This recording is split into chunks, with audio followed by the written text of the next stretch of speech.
Right now, somewhere in your garden, something is moving through the dark. You probably don't know about it. You're inside, the lights are off, and the garden looks exactly the way you left it. But just beyond the window, something small and covered in spikes is methodically working its way through your flower beds, your vegetable patch, the compost corner you've been meaning to sort out for months. And most homeowners, the first time they catch a glimpse of it under a flashlight beam, either freeze up or chase it straight back through the fence. That is one of the most expensive mistakes you can make for your garden, because what you just chased away wasn't a pest. It was a service, a free nightly self-directed pest control operation that has been running in one form or another for about 15 million years. And it was doing that job in your garden tonight without charging you anything. Stay with me, because by the end of this, you are never going to look at that small spiky visitor the same way again. Before we talk about what a hedgehog actually does in your garden, you need to understand when it does it. Hedgehogs are nocturnal. They sleep through most of the day, tucked into leaf piles, log stacks, and the kind of dense undergrowth that most tidy gardeners spend Saturday mornings removing. As the sun goes down and your outdoor lights come on and you settle in for the evening, the hedgehog wakes up. And then it goes to work. While you sleep, a hedgehog can travel between 1 and 2 miles through gardens, hedgerows, and patches of grass, not wandering patrolling. It has memorized a route. It knows where the slugs tend to gather after rain. It knows which corner of the fence collects the most beetles. It knows the damp soil patch near the downpipe where snails cluster on warm nights. This is why wildlife researchers call them nature's nighttime cleaners. Not because the name sounds appealing, but because the description is accurate.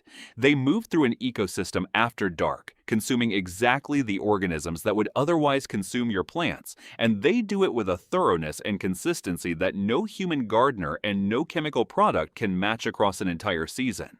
So what exactly is the hedgehog eating while it works its way through your garden at midnight? Slugs. The primary pest of almost every vegetable garden in temperate climates, responsible for more lost crops in domestic gardens than any other single organism. Hedgehogs eat them readily, in significant numbers, every single night. Snails. Same category, same result. The shells that you find scattered across your patio in the morning are frequently evidence of hedgehog feeding activity from the night before, not damage, evidence of protection. Beetles, caterpillars, earwigs, millipedes, and the larvae of insects that overwinter in your soil and emerge in spring to begin their own feeding season. A hedgehog doesn't just reduce the visible pest population, it reduces the next generation's population before it starts. Think about what that means in practical terms. The slug population in an average garden, left unchecked across a single growing season, can reach numbers that make chemical intervention feel necessary. A hedgehog visiting your garden nightly doesn't eliminate that population, nothing does, but it keeps it below the threshold where visible plant damage becomes significant. It functions like a dial turned down permanently, without any input from you. Compare that to slug pellets. Slug pellets cost money. They require reapplication after rain. They kill slugs, but they also reduce the food supply for birds, hedgehogs, and other wildlife that feed on slugs. They can be toxic to pets and to children who handle them.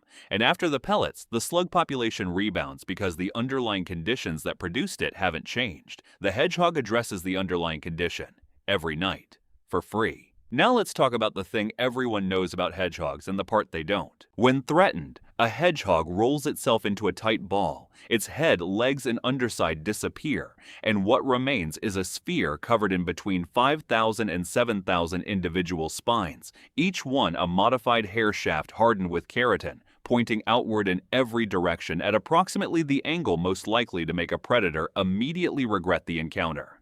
A fox has tried. Most foxes try exactly once. The mechanism behind this is a ring of muscle called the orbicularis, which runs around the hedgehog's back like a drawstring.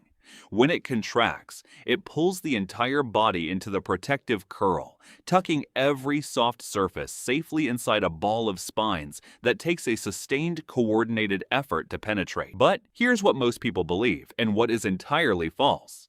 Hedgehogs do not shoot their spines. The spines are fixed. They do not detach as a defense mechanism. They are not projectile weapons. The hedgehog's defense is entirely passive. It simply becomes an object that is less worth attacking than whatever else is available. Most predators, after a face full of spines, agree. Here is the part of the hedgehog's life that almost nobody sees, and that makes the animal far stranger than it first appears. The hedgehog visiting your garden tonight is probably not staying there, it's passing through. And the route it's taking through your garden is likely a segment of a nightly circuit that covers multiple gardens, multiple streets, and potentially the same set of properties it has used for months. Hedgehogs maintain mental maps of their territories. They navigate by scent and by memory, returning to the same feeding locations, following the same gaps under fences, using the same crossing points night after night. Researchers fitting hedgehogs with small tracking devices have found that the same individual will cover up to 2 miles in a single night, crossing roads, threading through suburban gardens, and returning to the same daytime resting spot by morning. This means something that most homeowners don't consider. Your garden is not necessarily hosting one hedgehog. It may be hosting several on overlapping circuits at different points in the night. And more importantly, the hedgehog that uses your garden also uses your neighbor's garden, and theirs uses the garden beyond that. A single hedgehog-friendly corridor through a suburban street, a gap under the fence, a log pile in the corner, a patch of long grass beside the wall can support an entire neighborhood's hedgehog population. And that population is working across every garden in the network, every night, simultaneously. Before we go any further, if this is already changing how you see the small spiky visitor you've been chasing away, hit subscribe right now. We cover the hidden science behind everyday nature every single week. And drop a comment below. Have you ever seen a hedgehog in your garden, or did you, like most people, send it straight back through the fence? Tell me. Now here's what nobody wants to tell you. The hedgehog that used to visit your garden in your parents' time or your grandparents' time was one of millions. Britain alone has lost roughly half its hedgehog population since the year 2000. In many European countries, the decline is similar. In urban and suburban environments, the primary causes are not dramatic. They are ordinary.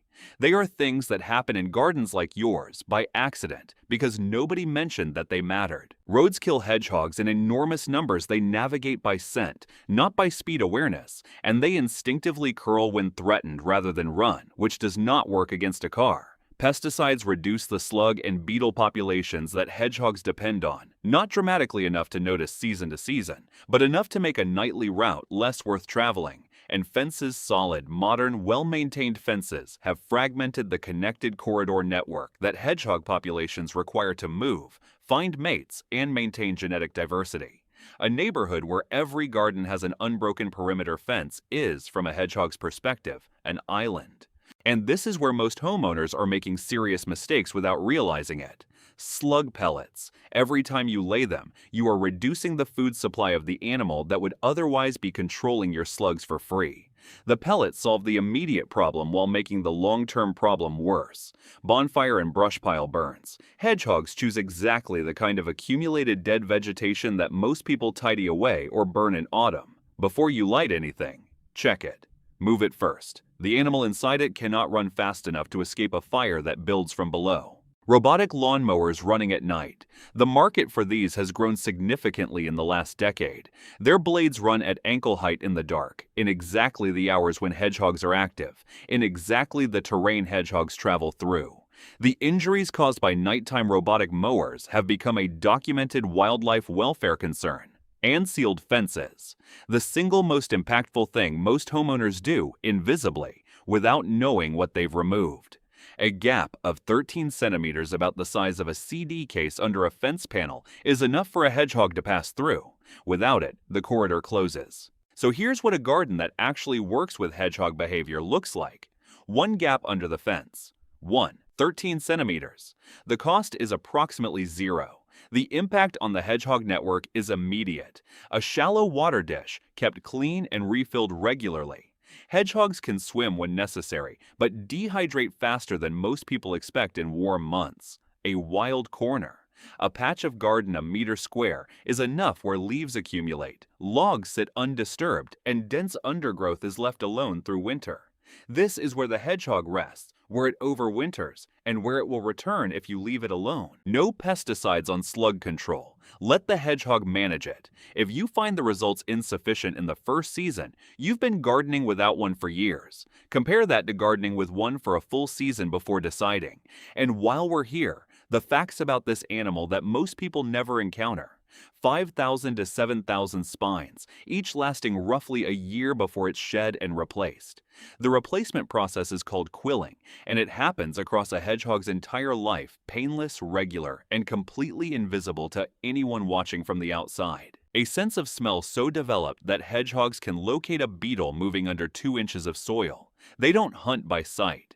They hunt by following a scent trail through darkness, which is why they find slugs that are invisible to a human walking the same garden bed at noon, and immunity partial but genuine to certain snake venoms, specifically adder venom in European populations. Hedgehogs have been observed attacking and eating adders, absorbing defensive strikes with their spine covering and continuing to feed. The mechanism isn't fully understood, but it's been documented repeatedly. This is a 15-million-year-old mammal that preceded most of the garden plants it now protects, that has survived the same extinction pressures that eliminated countless contemporary species, and that arrives in your garden tonight carrying more ecological function per kilogram than almost anything else the suburban environment supports. The next time you're inside after dark and you hear something moving slowly through the garden, a quiet rustling, something steady and unhurried, making its way along the base of the fence, don't go out with a flashlight and chase it back through the gap. Leave the light off. Go back to bed. That small spiky visitor is on a route it has memorized. It knows where it's going. It knows what it's looking for. And by the time you wake up tomorrow morning, it will have consumed more garden pests than you could manually remove in an afternoon. Sometimes the smallest guest is the hardest working guardian in your backyard. Leave it alone. It's already working.